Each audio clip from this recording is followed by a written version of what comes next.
Yeah. That works. So Ben, I had to do another dean search again without you. Oh, man. Yeah. That's a lot of them. Well, we keep sending them up to the provost office. That's our problem. How's he doing? Chemo's doing great. Yeah. Yeah. So, Nice. and we just, I don't know if, yeah, Sarah was the chair of the last search, wasn't she? So, Yeah. yeah, so we just moved her up to dean. So, Oh, good, because she was the acting dean, right? yeah. Yeah. That's great.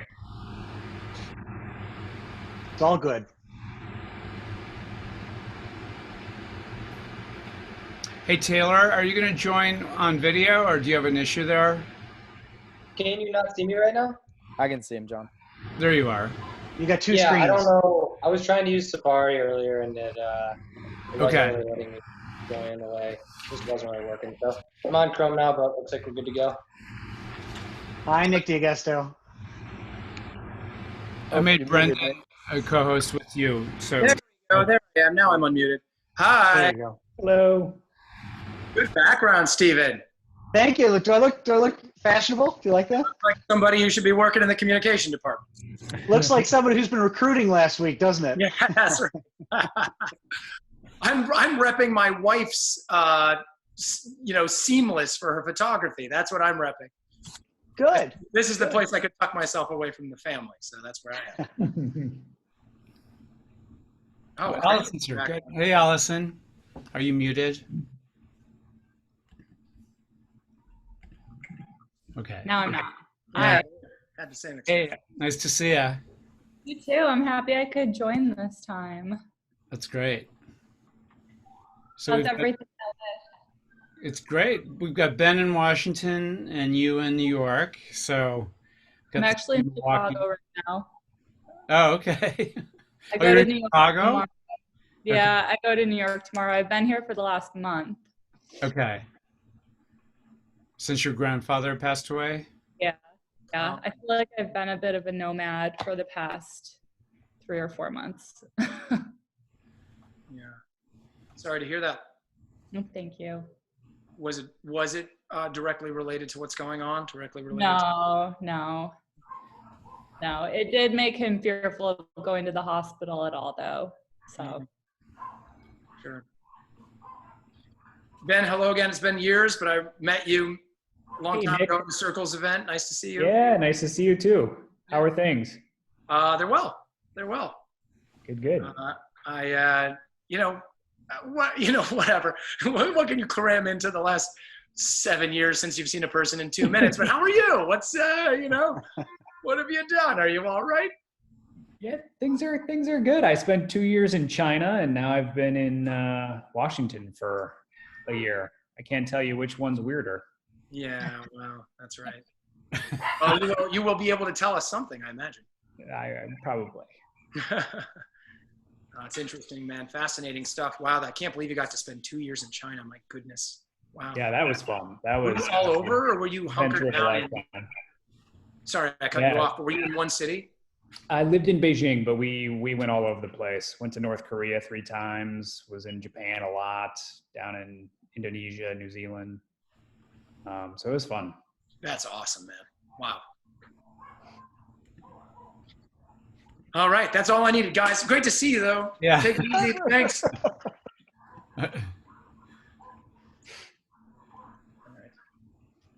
Hey, everybody. Hey, Connor. How's things? Chilling. It's great. Love to hear it. How are you doing? I'm great. I can't complain. Me and Taylor are working hard, but you'll hear all about that pretty soon. Good. Inception.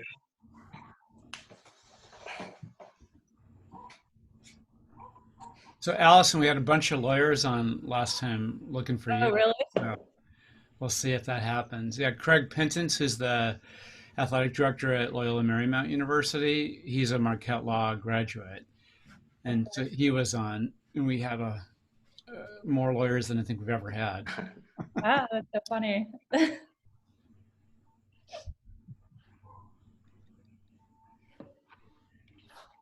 So we're just going to get started in about 5 minutes, and we can talk amongst ourselves until then. It's John Hey, Boga. Johnny Bogues. How's it going? I was hoping you were going to make it. You hinted at it. Yeah, I've got questions, Nick. Oh, so listen, man, you have, in fact, way too many answers. You know how to get into my house. You know exactly what I live. Oh, Steven, you got the cool background and everything going. I'm telling you, yeah. You know, it's moving up because behind this background, it's a mess. So we're gonna just keep it like that. You talked about recruiting. I can only imagine what that means in a time period like this. Well, you know, we do the International Thespian Festival every year, and that's just like this circus of like hundreds of theater kids. And it used to be in Lincoln, Nebraska, and that was intense. But this year it was all virtual, and you still met some really great students, but it's totally disjointed like everything else we're doing. So, you know, it was interesting. It was interesting. I actually went back when, you know, Phyllis was still alive. She brought me down there once because, you know, I'm from Omaha. So she brought me and Michael Andreessen down there one year to like help recruit, I guess. I mean, just gave us a license. She just gave us a free hotel room. So I don't really know. Yeah. Well, so we've got it into much more of a system, but my very first year, she took me and she said, "You're coming with me." I'm like, "Great." And like 2 days before we were to leave, she said, "I can't go. You can just do it." And it, like, you know, in classic Phyllis style, I'm like, "Okay." Yeah, it was something. Now I take like 4 students with me and another colleague, and we try and get as many students to hear about Marquette as possible. So that's cool. Yeah. So Joel's got the habit. Anyatko. Hi, Anyatko. This is fun. And Dan O'Keefe. Hi, Stephen. How are you? I'm great. How are you? Doing just fine, thank you.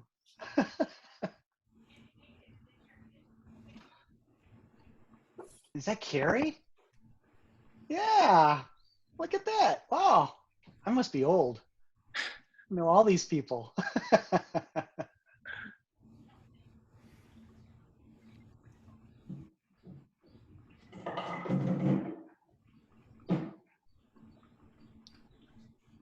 I think we're right about go time here. So why don't we get started? If everybody wants to be unmuted, that's okay, because we're not going to have a ton of folks here. If you do have any background noise, though, and you want to mute yourself, that would be good. And I think you probably all know how to change from Hollywood Squares or gallery view to speaker view. And speaker view is better when we do the program part. So we have a little script here. So we just wanted to welcome you all to the Marquette MECA monthly online call. We have some very special featured guests, including famous actor and podcaster Nick D'Agostino. Yeah, I emailed you about this, and I'm doing that on purpose. So I know, man. It's so funny. It's that and Arby's are the long-running. There's no joke running longer in my life than my last name and how to pronounce it, and Arby's, which is what my father owns. Okay, so Ben Tracy, we know how to say that, White House correspondent for CBS News. Welcome, Ben. Allison Mahoney, attorney in Marquette and Fordham Law grad, and Stephen Hudson Merritt, associate professor of theater arts and chair of the Department of Digital Media and Performing Arts at Marquette. Later on, we'll have time for questions and updates on what's new in your life and you little people in the dark. But before we get started, we wanted to ask our famous actor and podcaster, Nicholas. Whatever you want. You could just say Williams. Ask his traditional first question that he asks all his guests. So take it away, Nick. Well, so I have a podcast called God and Other Delicacies, and the main inciting question is, how and when were you introduced to the idea of God in your life? But before that, there's a softball question, which is, what did you have for breakfast? And so, Allison, we're starting with you. What did you have for breakfast today? I wish I had a more exciting answer for you. I had coffee, which is always a part of my breakfast, and I had a banana with peanut butter. Did you, one, peel the banana first? I peel half of the banana, so the top half, and then I cut off each slice and put a little bit of peanut butter on it and eat it.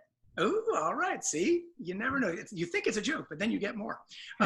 And then, how many cups of coffee? How many cups of coffee does it take you to reach maximum, morning peak energy? So I try to only have 1 cup of coffee a day in the morning. And then if it's a desperate situation, I'll have one in the afternoon. But because I only have 1 cup of coffee a day, I can usually feel it when I have another one.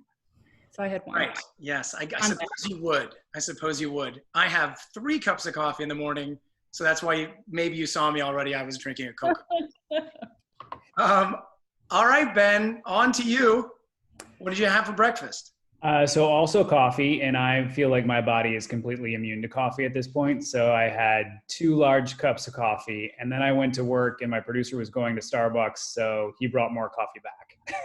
So I had my third one at about 11, which was great. But I also make myself a shake in the morning that I think is kind of healthy. It's like cauliflower and some fruit and protein powder and all that. So kind of boring. Always have heads of cauliflower in the fridge? Frozen cauliflower from Trader Joe's. It goes really well into a smoothie. You don't need ice. You just put that in there. We've been doing, my wife is a very good cook, and we've been doing a lot of cauliflower mash.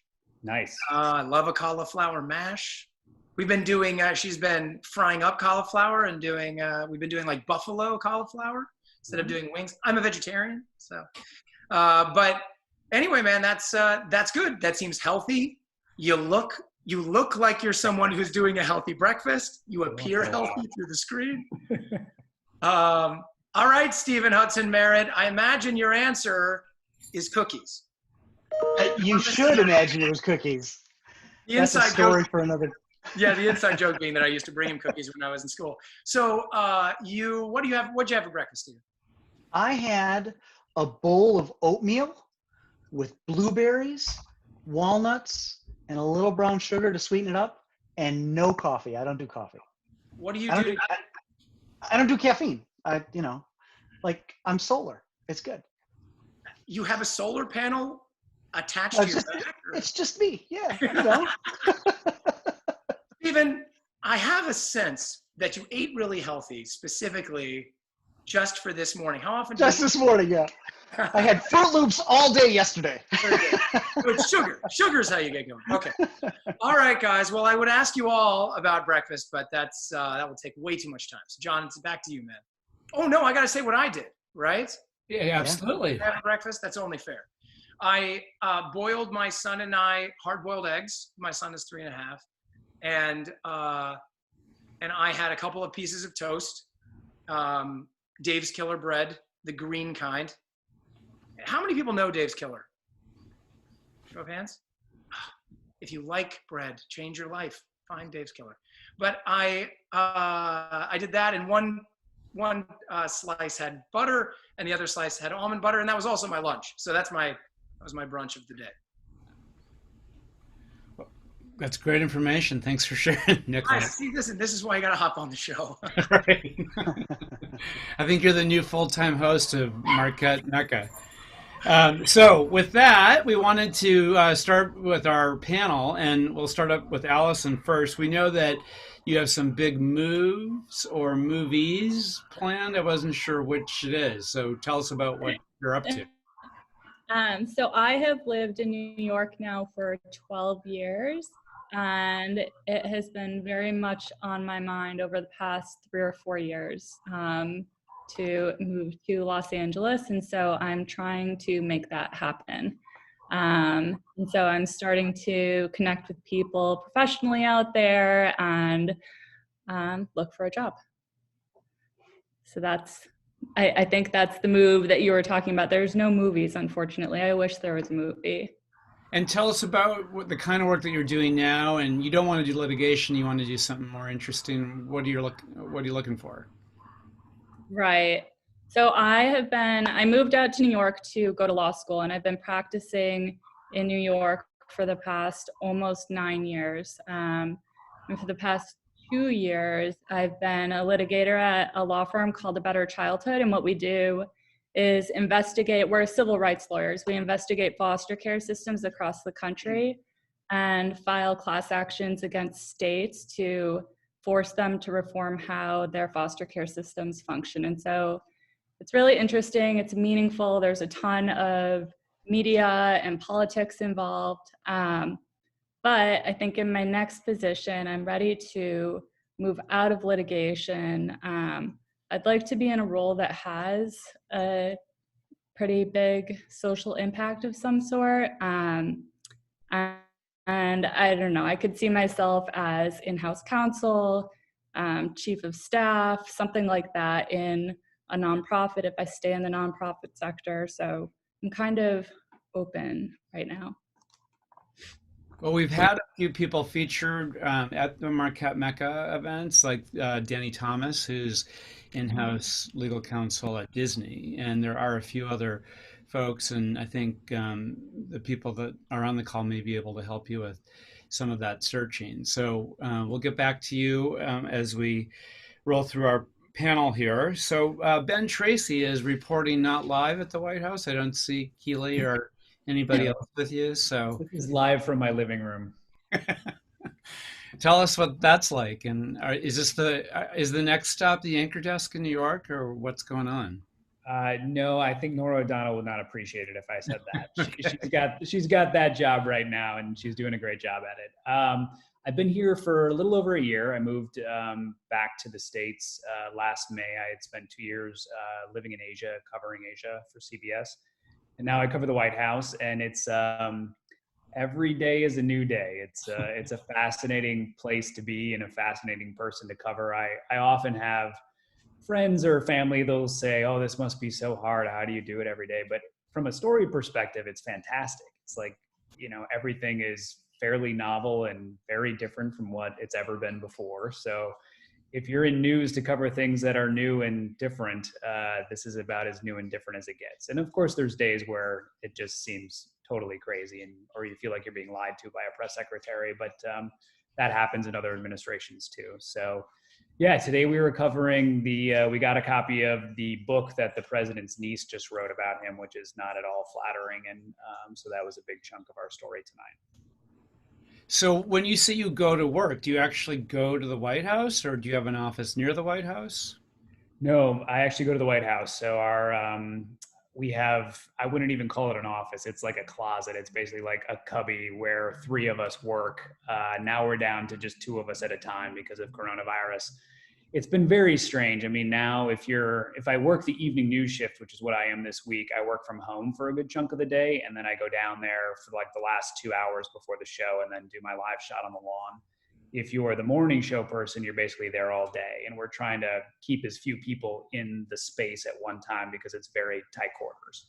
So yeah, it's been really weird. Now in the briefings, I don't know if you guys have seen any of them on TV, but you can kind of see we're all spaced out in the briefing room and everyone's wearing a mask, and it's very weird. But yeah, on a normal day, it's I walk down to the White House and kind of park it there for the day, and you're constantly asking them questions and doing things. And I was once a White House intern, so it's kind of a fun full circle moment from who was president then?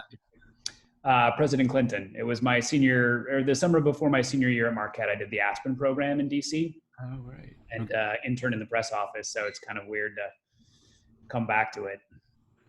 So do they take turns letting you ask questions, or how does that work?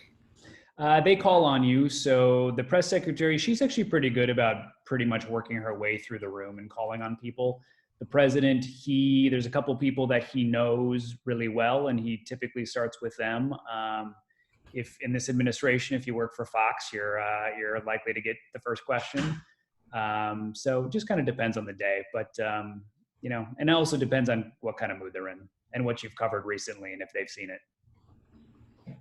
Well, great. Well, thanks for the update and thanks for being here. It's an honor to have you with us tonight. Thank you for having me. And I think Nicholas has already had too much airtime, so I think we should go right to Stephen. So, Hey, Stephen, can you tell us about what's going on at Marquette and what your role there is, and what people should know about what you're doing? Yeah, you can never have too much Nick airtime, just to be clear on that. But You I'm the chair of digital media and performing arts, which is an entity that didn't exist when many of you were there, I'm sure. But like Dan O'Keefe was a prime graduate of the program, having served on both through things on stage time, but also doing film work with the digital media. I was telling the story my background is because I was recruiting students last week, and I was telling the story that within about a 3-week period, about 2 years ago, I was able to, because of my job, talk to an Oscar winner, an Emmy winner, a Tony winner, a future Tony nominee, stand on the stage for Hamilton, come out to LA and meet one of the art directors for the Oscars, and meet a really kick-ass master carpenter for Mattel. All in like a 3-week period. And that's what this job is really about, is like we're keeping the arts moving in Wisconsin and trying to kind of, like, I think about those of you who knew Phyllis Ravel, to follow in her footsteps is like impossible. And what we're trying to do is keep the arts going. And we now have a new mission, which is really to kind of regenerate the arts in Milwaukee. We did a fundraiser a couple years ago in Phyllis's name to raise money for social justice in theater, and now we're doing a new one that can raise money to keep the theater program going, so we can keep the arts alive in Milwaukee. So that's the theater support fund that some of you we're hopefully going to make it back for the 45th anniversary of the Hell Fair, but it might have to be the 50th the way this is going. So, but we're doing great work in the BA program, both in theater and in digital media. I really appreciate all the support anybody gives to our alums or to our current students who come out for the LA experience. And I know, Joel, you had a really big hand in doing and putting that together. We have a parallel program out in New York that brings our seniors out to meet with working professionals in the theater. And anything you guys, I think the key for me working with alumni is how much the alumni are willing to give back to the students within the program, because it really makes a difference in their lives. So I really appreciate that. But we're doing great things in the theater program and in the digital media program. And so Stephen, how are people able to perform if we're not allowed to gather? Are you teaching more with digital? Are you encouraging people to use digital as a way to engage audiences? How is that working? Yeah, so we're about to enter into that foray this next semester. You know, in the spring, everything just shut down. Like everybody kind of ran from campus. We're going to be back on campus, and the first show we were going to do was Mamma Mia. There is no way to physically distance Mamma Mia ever. You'd have to spread it 4 miles away. So we're going to break that down into more of a musical review. We'll do some digital, we'll do some live, very small audience, and then we're going to stream it. And then the second show of the year, we're going to stream the whole thing. We're just going to work with the camera and stream it. And I think that makes the parents out in Colorado and California really happy, because they don't have to fly in to see the show. They can just turn it on and watch it. So, and what's been amazing is the production companies, the rental houses are really, they shifted gears. It used to be you couldn't put anything on camera anyway. And now they're like, you can get it for streaming or you can get it for live audiences, and they're totally willing to sell you the script if you can put monetize it on. that? Could you, like, we would all join in. Can we charge to see it? So we can handle the royalties on the music and stuff. Well, that we have to work on the front end. That's the royalties we deal with regardless if you're doing a performance. But we monetize it through Vimeo. Okay. And so you just buy a pass for Vimeo. Okay. And Marquette has a license. So that's how we're gonna, that's what's in my head. I'll let you know how it works. Okay. And it may become something that we look at with more regularity, because I think there's real value in students learning how to perform for the camera. So can you introduce our next guest? Because I can't say his last name for some reason. So I'm going to do a real quick story. There was this kid. He was really skinny little, like looked like a high school junior most of the time when I was working in the scene shop. And every day he would bring me a cookie that I'm certain he stole from the lunchroom. And it was a big giant cookie, and he'd give it to me. and I'd think happy thoughts for him, and I probably didn't make him work quite as hard that day. And that led a cookie every day to me. And now he's really successful in TV and films. And I tell my students, don't take that risk. Don't take the risk to not bring me a cookie. And so Nick D'Augusto, what do you got to say? Well, I think it's a lie that you said you ate oatmeal. If all of your students are bringing you cookies, Stephen, it's clear your sustenance is solely cookies. Maybe you eat oatmeal cookies, but that you need to stress that clarification. Yeah. No, man, I love that joke. I have nothing else to add. That was a lovely delivery of that particular joke. So, Nicholas, tell us about what you're up to these days. Yeah, so I mean, you gave me the opportunity to open up with it, but basically, I've been working on this podcast, and it was one of these things that I was doing. I started last year, and it's, for someone like me who has been hyper specialized into just being an actor, and to come into a time period where I wasn't working a lot last year, and I also, now there's nobody working again. It's really nice to have something to be generating, and it's been really, really important to me as a personal journey. And so, I can talk a lot about the podcast experience from my own personal point of view, but I just enjoy and what it's meant to me. But I enjoy that I struck on something. I worked, as I reflected for quite a long period of time, I reflected on what I wanted to talk about, what I like talking about, and what I think I'm actually good at talking about and good at listening to, more importantly. And whereas the podcast, if you start at the very beginning, I have a few more things I want to say in those early episodes. I think there was a bit of my own therapy. I don't think that's the driving, I don't think that's the driving animus of it, but I do think that there were things I needed to engage with people about.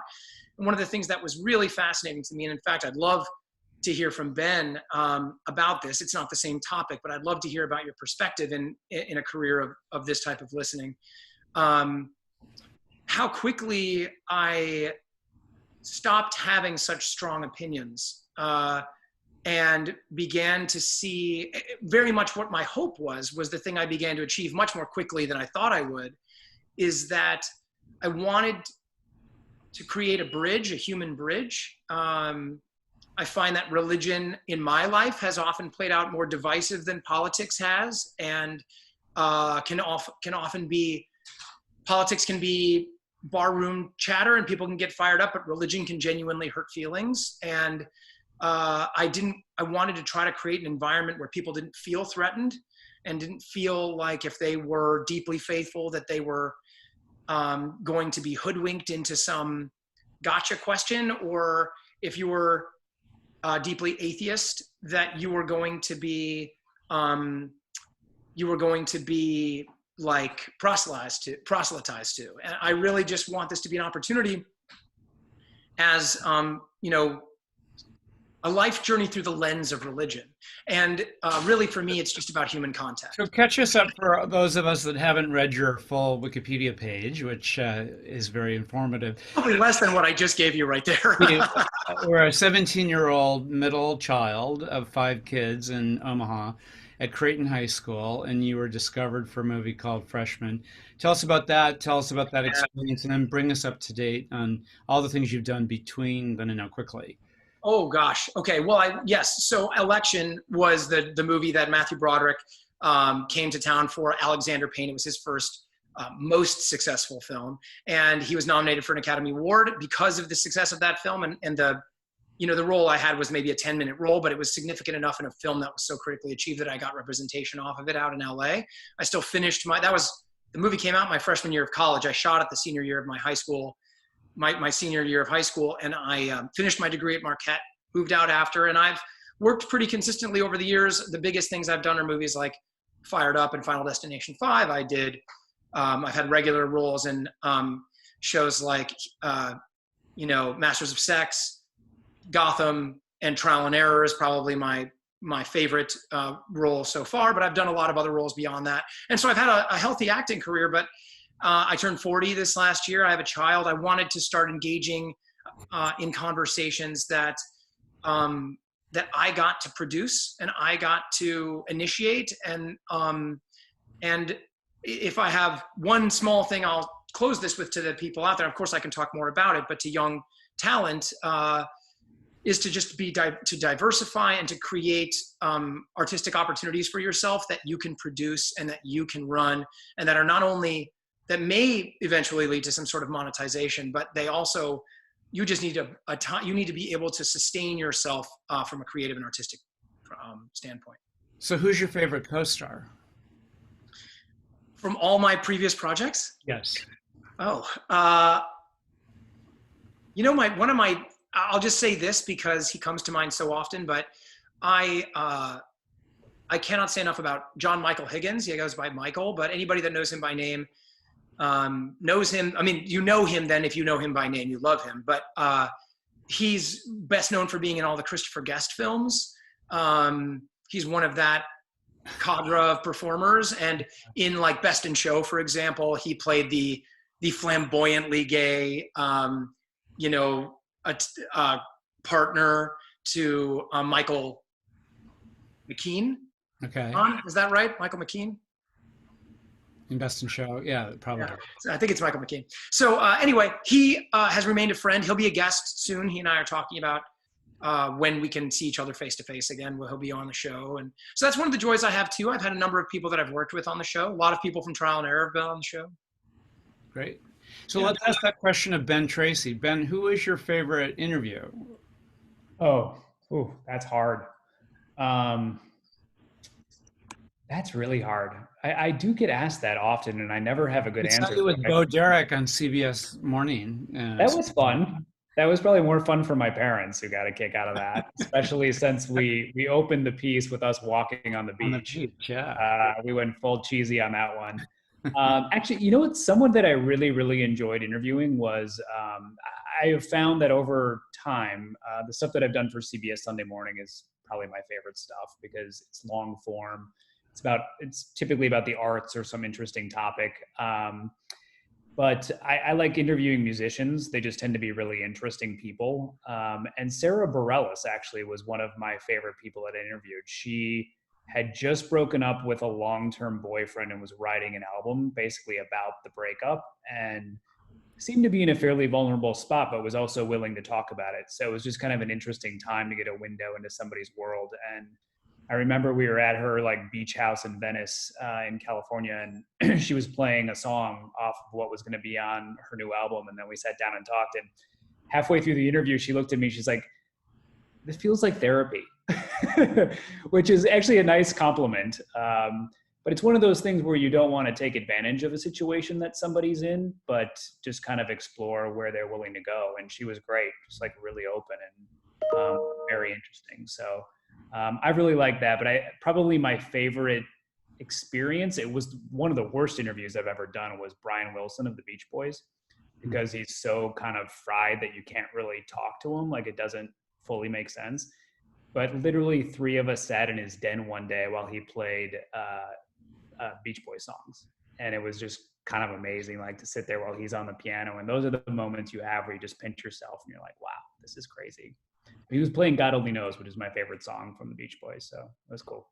So are you finding, and maybe Nicholas can speak to this too, that because of the lockdown and people are not as socially engaged with people, and they're maybe a little lonely, a little more vulnerable, that they're opening up and you're getting better interviews? For me, that doesn't really apply right now because my interviews are politicians and people who are spinning for politicians. And at the White House every day, they're still available. So we're talking to them in person for the most part. But for my colleagues who are doing other work, it's tough. It's tough to do these kinds of interviews over Zoom and really create that connection with someone. I think it takes a while to kind of figure out the skills for that because it's different than what we're used to. But we're doing a lot of it. I mean, in our regular newscasts, and then especially on Sunday morning, there's either a lot of Zoom interviews or there's, social distancing through doorways and window interviews. So it's a weird time. So Allison, do you have a favorite story, a favorite client, a favorite project that you've accomplished? My stories are going to be a little different. So over the past 2 years, I've been the lead attorney on 2 class actions, and I think our class action against Indiana is probably the one that's nearest and dearest to my heart because I led that investigation.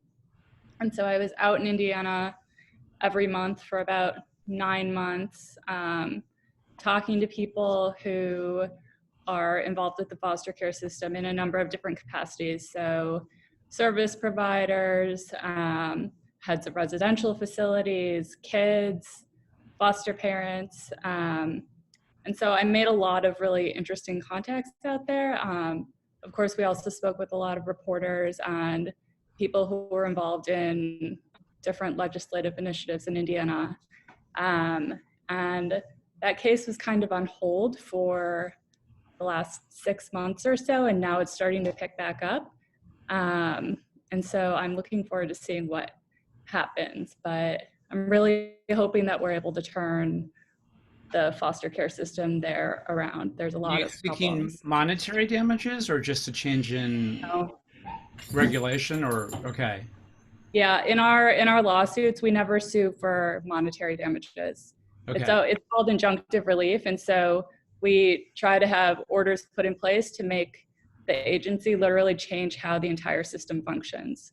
And so they're massive cases. It's a huge undertaking to transform an entire foster care system, but it's really interesting to see that process and how it unfolds. Well, I know we have Erin Doherty on the Zoom here with us, and she's in-house counsel at Universal. Erin, do you have a question for Allison?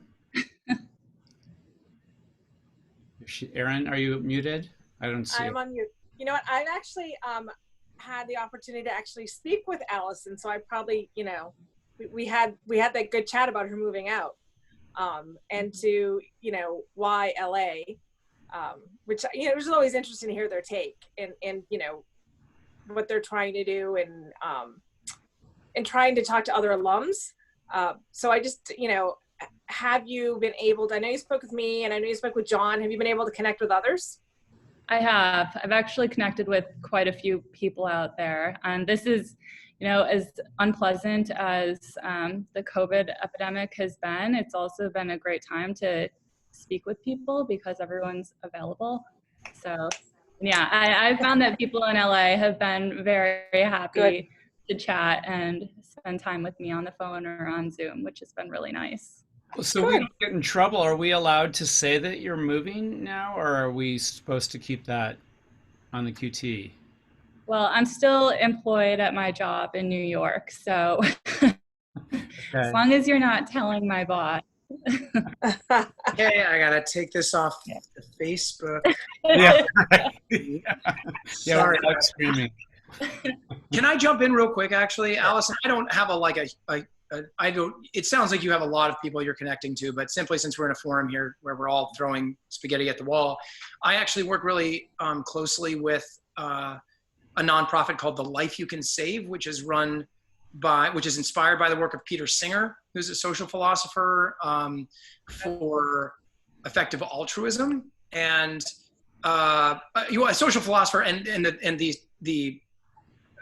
the charity, the nonprofit, works on behalf of towards the goal of the eradication of extreme poverty in the world. Sorry, I got tripped up on that. But the point is that I don't know if I do know he hires, but I also know he has an enormous amount of connections to other kind of like GiveWell approved charities. And I'm not sure if that's a world you want to get into. It's not Hollywood specific, but it's not also something where you couldn't be in Los Angeles if you were looking forward to doing so. Yeah, I would be very happy to connect with them. I think foundation work is something that I've been interested in exploring, becoming like a program officer, someone who's involved in directing investments towards causes that will make a positive impact. But yeah, and also you never know who people know or what ideas they might have. So of course, thank you. Yeah, sure. We'll connect somehow. So, Stephen, I just have a general question for you and maybe the other Marquette folks. We knew the Democratic Convention was coming to Milwaukee in August, and that was revenue to Marquette. We know that the university's trying to reopen. How is it looking, the impact of COVID economically on Marquette and Milwaukee? Stephen, do you want me Well, to take this one? Yeah, why don't you just, this is Sarah Feldner, everyone, the new dean of the College of Communication. And she's on the DNC committee. So Sarah, how would you I don't want to step on Stephen's toe, but when you said DNC, so one of the interesting things, so the DNC has scaled back, but it is still happening. And one of the, so we will still be using our residence halls to house folks associated with the DNC. That was part of the bid for the DNC as they looked around the universities, and one of the things we could provide is housing. So our start date, if you notice nationally, a lot of universities are starting early. It got pushed back a few days because we wanted to hold out for the DNC. So that will be good. That's revenue. And those dollars are all actually going to go to scholarships. And that's really, as much as we think about operating budgets and things for the university, we're also really mindful of the impact this has had on our students and potential students. So that is not going to change. So those funds will still go to provide scholarships for students. In terms of larger COVID financially, one of the really great things, it doesn't always feel that way. We'll see how Stephen reacts.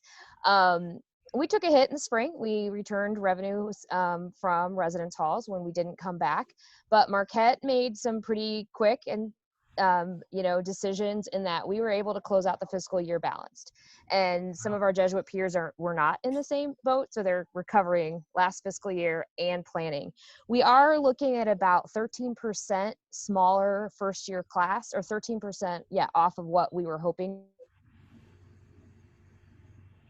University has announced, so we're doing it through a lot of ways. The University Leadership Council has they have all reduction in pay, and we have put a pause on merit raises for all faculty and staff. And we have also done some adjustments on the benefits, but we're able to keep faculty and staff we'll be able to keep that level the same.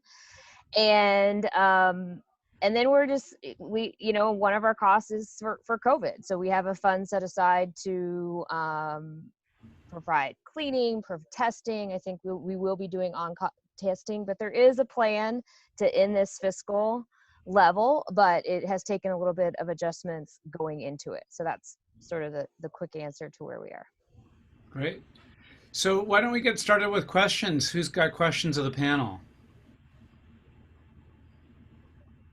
I have a question. I actually have a question for Ben, Stephen, and Nick. Ben, are you going to be rolling through? We don't see your little name there. Who are you? Ben, are you going to be rolling through Milwaukee during the DNC, doing any reporting, or has that been cut out? It's a good question. If you had asked me that in January, I would say for sure, and it's been on my calendar for a long time. So at the RNC. We're still not entirely sure how we're going to cover it with how many people, because we just don't yet know how much is going to be there. Even this week, the DNC was starting to talk about some of these satellite events they were planning to have. Can they really still go forward with those? So unfortunately, we don't know. I was really looking forward to spending a week in Milwaukee. We'll see if it still happens. I would be looking much more forward to spending a week in Milwaukee than a week in Jacksonville, Florida. Yeah, really. Yeah, I agree. Well, keep us posted. We'd love to see you give shout outs to Marquette when you're on campus, right? I will. Thank you. We can get you housing. We can get you housing now. So. And Stephen, I didn't want to put you on any spot here, but you didn't talk about kind of your challenges financially. And this isn't to solicit any fundraising, but you do have kind of a matching fund thing that you're working on, and just throw it out to the LA contingent here. And if there's any thoughts on how we might be able to help you match funds, I think you should mention that, kind of the challenges you're facing. Yeah, so there's a couple of things there's big and small. The really big one for us is we have we have a really great facility that is ready to be upgraded. It was built in the 70s, and think of all the joys of a concrete building in the 70s. The theater itself is lovely. It's the ancillary space. That's a big project. The kind of matching things that Joel refers to are like this support fund. We're trying to keep the program going, and we have donors that right now I need to raise around $100,000 to establish this endowment. But I have theater alums who right now are out of work for most part, but they're donating, some of them are like buying a beer once a month for their favorite faculty member. So like $5 a month and little bits and pieces all the way. It's like a giant GoFundMe.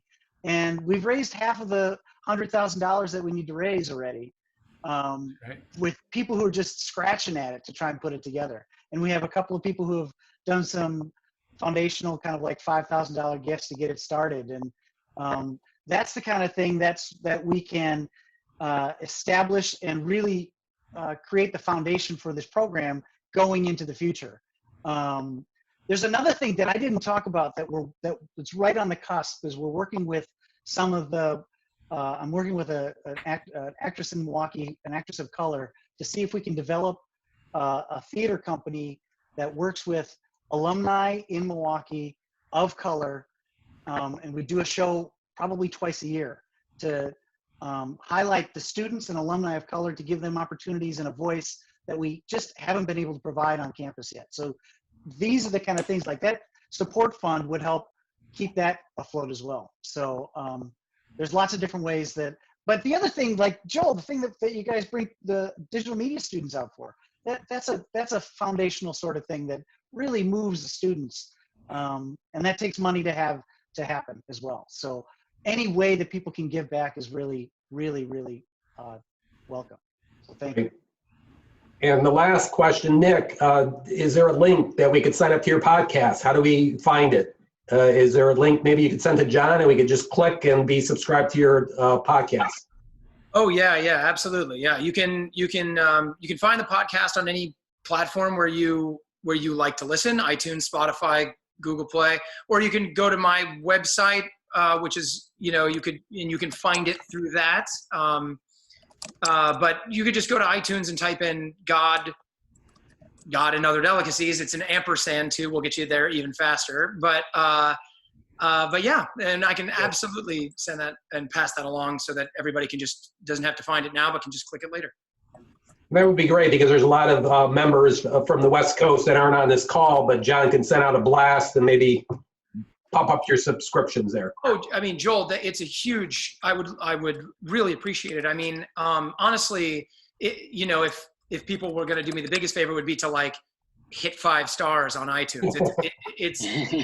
I know in myself how hard it is to do that. And since I started a podcast, man, I don't care who sends me an email from whatever robot, like ADT, whatever it is, I hit 5 stars on those reviews now, man. I know what a big deal it is for the promotion of a show and the life of a show to have 5 stars and reviews. So if I could ask anything, if I'm begging for anything, it's subscribe and 5 stars. But I like hearing what everybody else is promoting too. Thanks. Great. All right. So on that, how many followers do you have, Nicholas, and how many followers does Ben have? I'd like to know that. Ben has more is going to be the answer. I'd rather just leave it at Ben has more. You have a lot. I don't care. No, come on. We know the numbers. We can look it up, but tell us. Well, do you mean what, Twitter?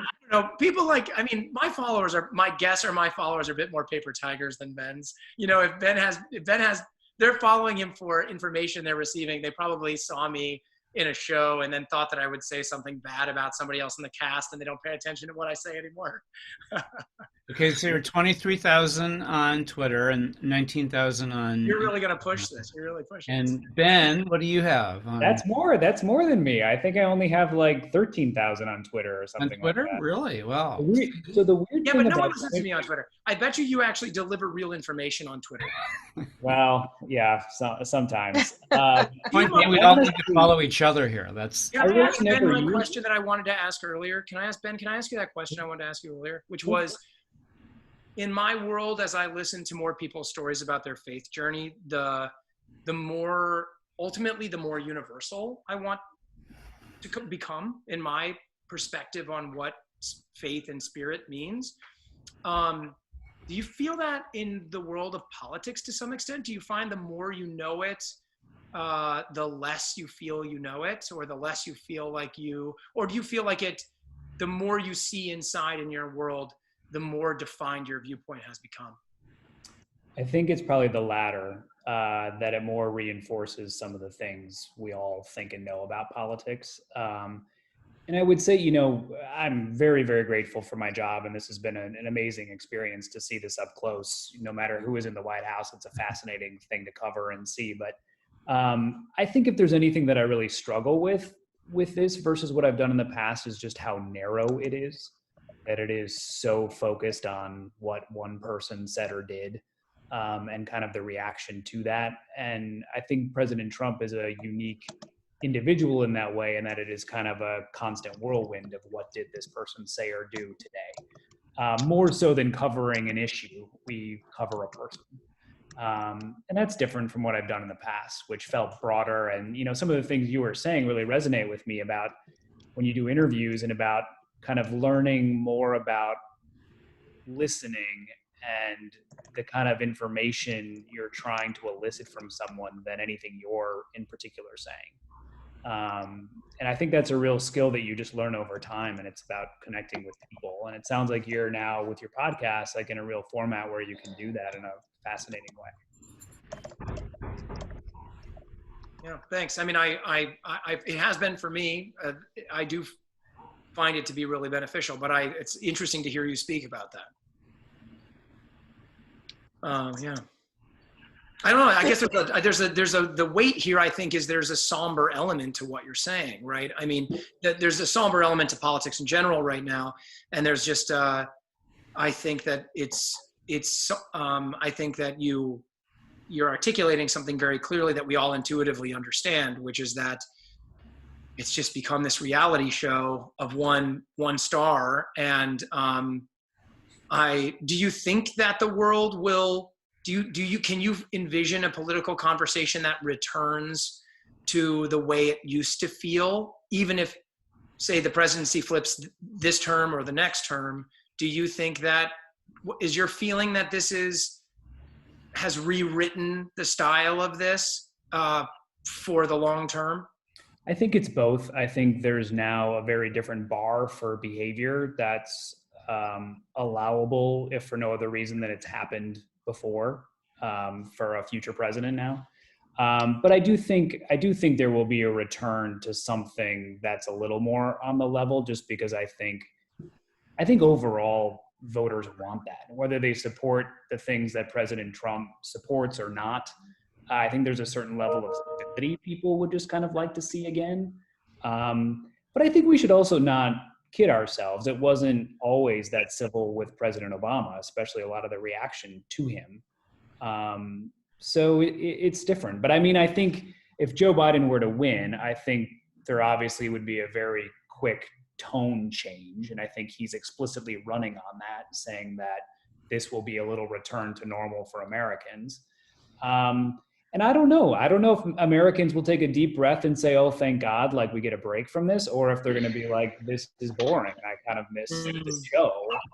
I think it's going to be an interesting challenge for my business, because I don't think that I think we share some guilt in all of this, in terms of we cover the show that he's put on like a show, and you can be distracted. Like yesterday was a great example. He did that thing with Bubba Watson and talked about the Confederate flag and all of that. So that becomes the story of the day versus covering what are you doing today on coronavirus, which obviously impacts a lot more people than whatever he said on Twitter that was kind of incendiary. So we're not blameless in all of this. And I think it'll be a challenge to see if we return to something that's more substantive, whether it's a couple months from now or 4 years from now. Thanks. So I think we need to round it up a little bit here. And I know we have one last question, and that is, we'd like to ask you something about yourself that few people may know, or we would be surprised to learn. And Allison is going to kick us off with that one, right, Allison? Sure. And this is easy because most of you don't know me. So on top of being a lawyer, I'm also a certified yoga and meditation instructor. And that is my way of finding calm in New York. And I feel like it will be great for LA too, because everyone is so into that out there. So I used to teach at a studio at the One Hotel in Dumbo in New York. And I've done tons of meditation training. I'm kind of addicted to it at this point. So that's my fun fact. That's great. So how about you, Stephen? What's your fun fact? So my fun fact is 100 years ago when I graduated from college, I have a degree in chemistry and a degree in theater. Wow. And I was all set to become a high school teacher in chemistry and theater. And I've done both over the last however many years, but I've been the last 20 years at Marquette, and I think this might stick, although I don't make any promises. We'll see. But yes, and I guess my chemistry now comes into my cookie baking. I still make 2 batches of cookies for every opening night of every show. So Wow. picture that, 20 years, that's 100 shows, that's a lot of eggs. So that's my secret fact. How about you, Ben? What's your fun fact? I went to a Catholic all-male military high school where we had to march and shoot guns and the whole shebang. Polish my shoes and my brass every night before school the next morning. And the good thing is, to this day, I still lay out my clothes every night before I go to bed, so I'm ready to go in the morning. So some habits stuck. And you make your bed every morning? I don't. My partner makes a really good bed, and I'm very, very grateful for that because I don't have hospital corners down. Okay.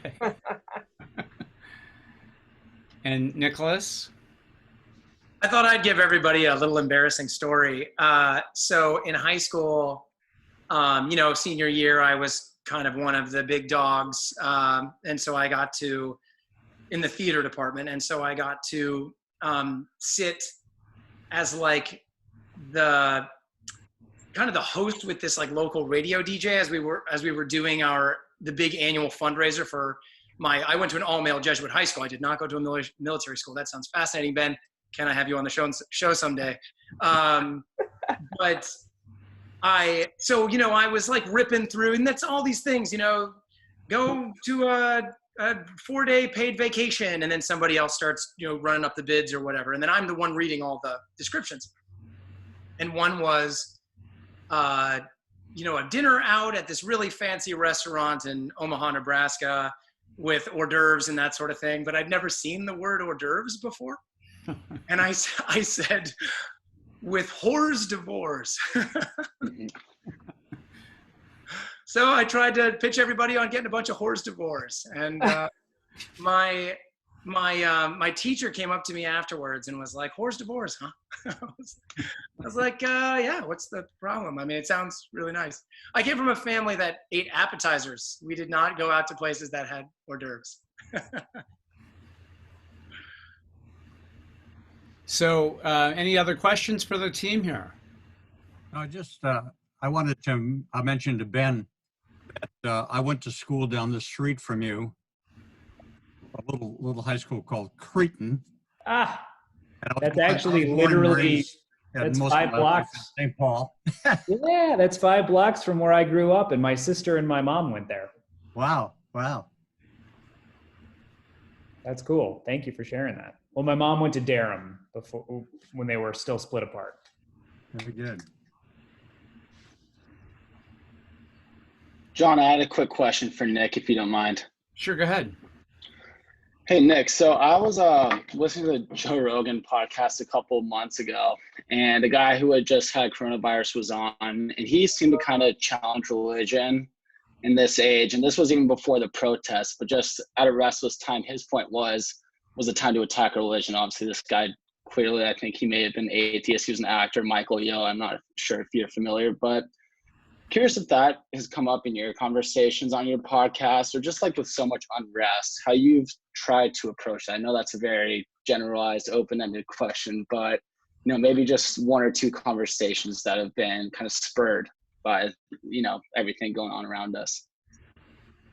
Oh yeah, man. Well, thanks for the question. I mean, these are big, they're really big. And here's the thing. I want to start by saying, like, I certainly am not now. I don't envision myself ever being someone that I don't think it's interesting to be like pushing a strong one-sided opinion about this type of thing. But I will, in total transparency, I was raised very devout Catholic child, Jesuit high school, Jesuit college. I essentially had to kind of reject it to some extent, reject my faith for a while to sort of really kind of break my mind free of certain problems I'd been having. And I really did a lot of self-education and reflection. And what came out of it was that I felt like I was missing the ability to kind of use some of the words I used to use as a way to talk about some of these things, God, spirit, that kind of stuff. I find those words to have a lot of resonance, but I also find them to be hyper militarized is maybe a word that's in my head just because Ben was just recently saying, but I feel like they're used as weapons a lot of times. And I feel like mainly what I want to get across is not necessarily, I want to separate spirituality and God from from the structures, not to say that the structures aren't useful. Or that they don't have something to give. And I've had priests like Father George Drance, who's a Marquette alum, is on a few episodes before the current one right now. And he has a lot of really beautiful stuff to say about religion and about the Jesuit training and about St. Ignatius. And he's a deeply educated, deeply inspiring man. I think it's unfair to try. I think the whole thing is so complex because it's human. And I, for a long time, held different views. I was defensive of my religion for a long time. I was a defender of it. Then I became very angry at it as things became exposed. And now I just really find that what is what brings me that moment of artistic clarity is when I'm in the middle of an interview and I feel like someone is giving me the essence of what their soul is, or what their spirit is, or what their being is, if they're a non-believer. And at the end of the day, I just feel like it's more interesting to engage with another human about what makes them really feel than it is to come at them about hating the structure that they may be associating themselves with. I don't think the church is, none of us would sit here and say that the church is blameless.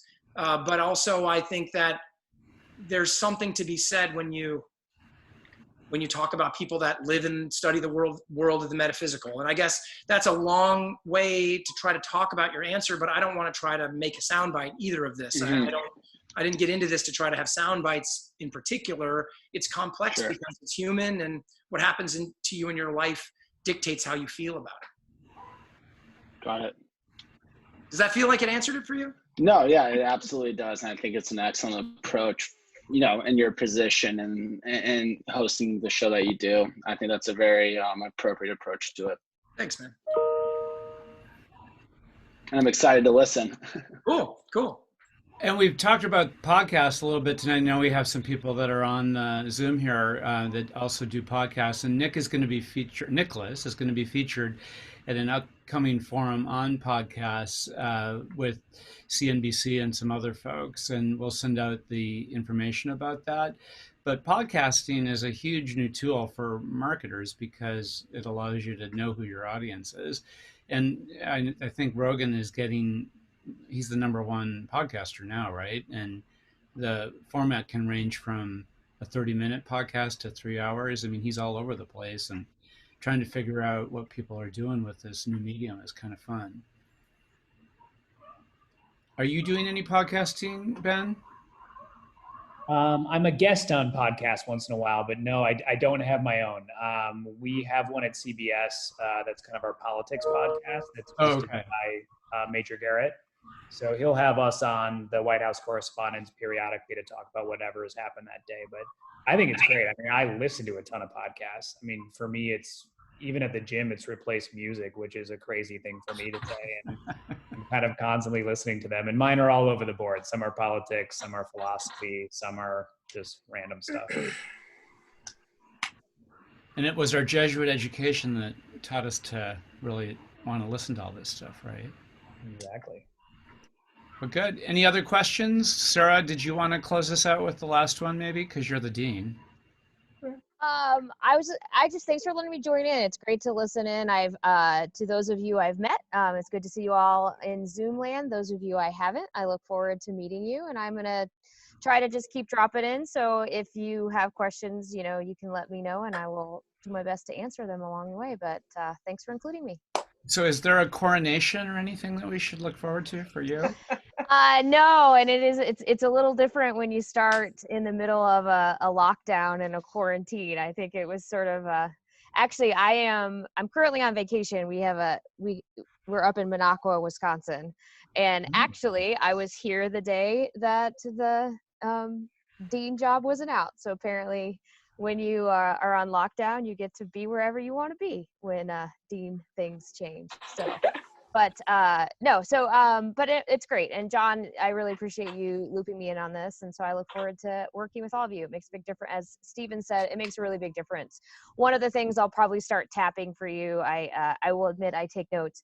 We started doing Dietrich drop-ins where we took advantage, similar to this, but we have students, some alums, but we have a feature, somebody just drops in and talks a little bit about what they're doing. Students facilitate it, and that's actually been a really great experience for our students as they host it and ask questions. A lot of times it's career related, but it's been everything. So we've had Brian Anderson, who does Brewers Sportscast. We've had Lisa Ross, who heads Edelman PR, but I think we need to get some of the MECA folks on a drop-in this year. So I will certainly, if I'm in your inbox, please answer.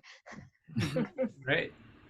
Hey, I wanted to give a shout out to John, who's put these Zoom calls together. Thank you so much, because it wouldn't happen without you. Put a lot of effort into this. I know a lot of time. So thank you, John.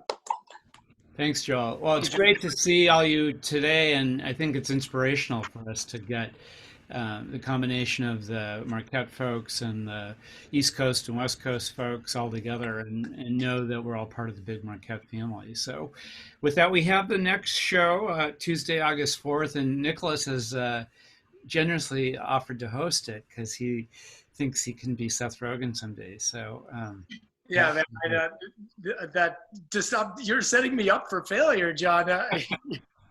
But no, man. I mean, with Seth, I guess I would just have to, I mean, I don't know if it's cool with all you guys, but I mean, he smokes a lot of weed, so I guess I would have to do that in front of everybody here if I wanted to be Seth. That's like one of his big MOs. So. But Nick, if you get a paycheck like Seth, Steven's problems will disappear overnight. Do we have a commitment? Hey, I will happily, if I get a paycheck like Seth Rogen, I'll happily give off 50 grand of it to you, Steven. All right, we got it, Steven. See, we got you the money. It's being recorded. Yeah, exactly. Okay, guys. Thanks, everyone. We'll see you soon.